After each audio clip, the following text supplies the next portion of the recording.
Pemerintah Provinsi Bali akan menjalin kerjasama pembangunan kereta cepat di Bali dengan pemerintah Provinsi DKI Jakarta. Hal tersebut terungkap usai Gubernur Bali, Wayan Koster menerima kunjungan kerja Wakil Gubernur DKI Jakarta di Gedung Kertasabha, Rumah Jabatan Jaya Sabha, Jumat 13 Juni 2025. Koster mengatakan kerjasama ini dilakukan untuk mempercepat pembangunan kereta di Bali, yang dikatakan masih akan berlanjut. Sementara untuk update pembangunan kereta di Bali, Koster mengatakan pihaknya masih mencarikan investor, dengan skema pembiayaan. Karena DKI sudah punya pengalaman bekerja sama dengan pihak lain, kami tadi dengan Pak Wagub, Rano Karno, supaya berbagi pengalaman dalam merancang desain untuk mematangkan kembali, jelas, Koster. Selain kerjasama pembangunan kereta cepat di Bali, Koster juga mengatakan terdapat beberapa kerjasama antara Bali dan DKI Jakarta yang masih dalam tahap diskusi. Selain itu juga beberapa kerjasama antara pemerintah DKI Jakarta dan Provinsi Bali sedang didiskusikan, dikaji untuk bisa dihidupkan secara konkret dalam beberapa tahun ke depan, imbuhnya. Sementara itu, Wakil Gubernur DKI Jakarta, Rano Karno mengatakan terdapat 2 kegiatan yang akan dilakukan Pemprov Bali dengan Pemprov DKI Jakarta. Di antaranya mengundang Gubernur Bali dalam rangka Rapat Kerja Nasional, Rakernas, Negara Pelopor Indonesia, NPI, di Jakarta pada tanggal 17 Juli 2025. Selama ini sudah ada 10 provinsi yang bekerja sama masuk dalam kelompok NPI untuk berbicara tentang berbagai macam ketahanan pangan, pariwisata, kebudayaan. Hari ini kita melanjutkan MOU tentang perencanaan Bali membangun infrastruktur MRT.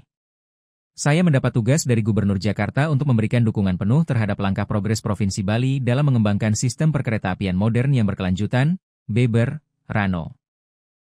Lebih lanjutnya, Rano mengatakan pihaknya telah menawarkan kerjasama teknis melalui MRT Jakarta yang sudah beroperasi. Kemudian DKI Jakarta sendiri telah memiliki pengalaman membangun dan mengelola sistem MRT. Sehingga kerjasama ini nantinya dalam konteks kapabilitas meliputi aspek perencanaan, pembangunan, pengoperasian, pengelolaan keuangan transportasi berbasis rel. Baru saja MOU itu dilaksanakan. Mudah-mudahan MOU ini bisa diwujudkan, namun tentu saja MRT itu dibangun dalam jangka yang sangat panjang. Kami sedang melanjutkan pembangunan MRT di Jakarta dari mulai Hai sampai Ancol atau Kota Tua itu kira-kira 25 km, membutuhkan waktu sampai 2029 selesai. Jadi bisa dibayangkan membuat jalur ini tidak semudah membalikan telapak tangan, paparnya.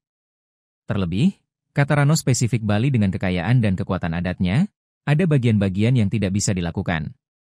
Di mana membangun rel kereta ini tidak melalui konsep atas namun semuanya dari bawah. Kalau bawah ini tentu pekerjaannya jauh lebih panjang dan biayanya jauh lebih besar. Tapi mudah-mudahan kita bisa cari jalan MRT di Bali ini bisa terwujud, paparnya. Diakui Rano, proyek MRT ini membutuhkan investasi yang tentunya sangat besar. Tentu Bali tidak akan bisa sendiri, dan Jakarta dinilai cukup bisa membantu. Tapi apakah Jakarta dan Bali cukup? Belum tentu, artinya kita harus mencari investor lagi. Cuma sebagai bridging itu diperlukan anggaran untuk perencanaan, bikin desain. Artinya tim ini harus kerja serius.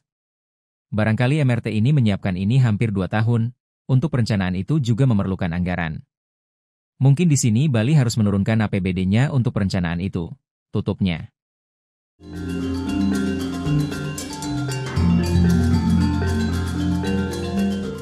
Download Tribun X sekarang. Menghadirkan lokal menjadi Indonesia.